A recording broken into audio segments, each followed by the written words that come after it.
The Greater Charlottetown Area Chamber of Commerce was watching yesterday's federal fall economic statement very closely. It says it was looking for signals of support for PEI's hardest hit industries, and that includes, of course, tourism, travel, hospitality, and culture.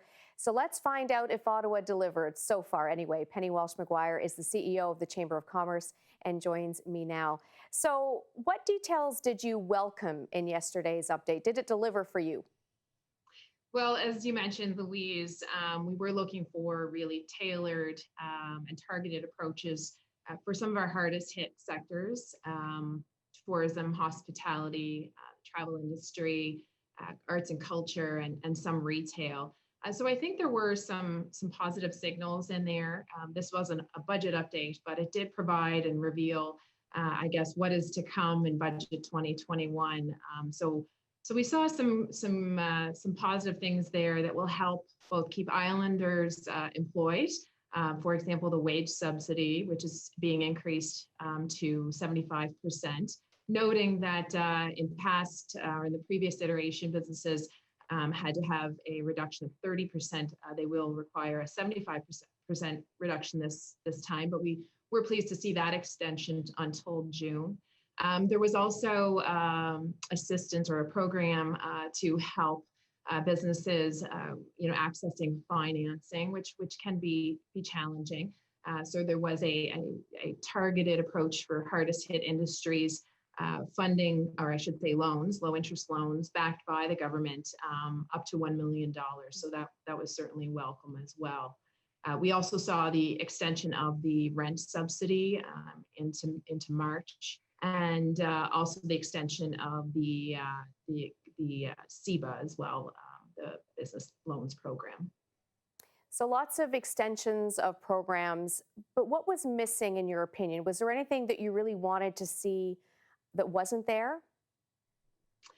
Well, Louise, I think if you asked any of our members looking to the future and the long-term and some short-term recovery plans are really key. Our members, they don't want to be receiving subsidies while this is very much welcome and well received.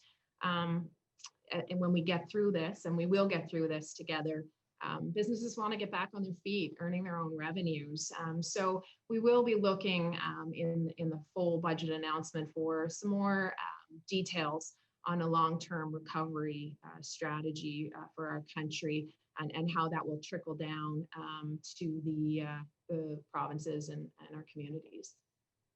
Certainly that sentiment was echoed by the president of the Canadian Chamber of Commerce, who said the statement provides, some short-term help, and that is welcome, but it still, quote, presents a plan to create a plan for recovery. So do you agree with that, this is good information for now, but you really need to see that longer-term plan for the recovery post-pandemic?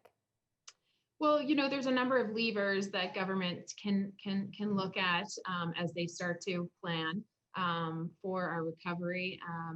The obvious and the one that we're all waiting on is of course the details of the vaccine rollout across the country.